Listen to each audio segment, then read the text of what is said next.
Hello, my name is Catherine Went, and this is my big money project for MSE 477.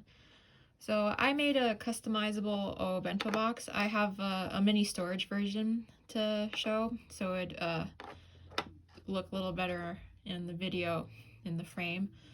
So I have two boxes here and a separator lid where you can fit the boxes together like a traditional Japanese Obento box. And I have just a standard lid for the top box to be fixed.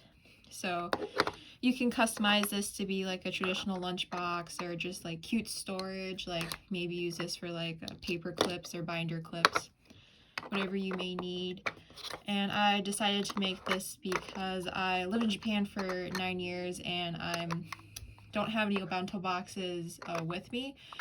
And some of the prices online were from $15 to $30 off of Amazon before shipping. So I thought it'd be a cute idea to curate something that you can customize. You could probably add little details like your name or cute little designs you find online. It's all in OpenSCAD, customizable like I said, and you can print off different colors for each layer if you want. I'll provide a link to my manufacturer for this. Thank you for watching.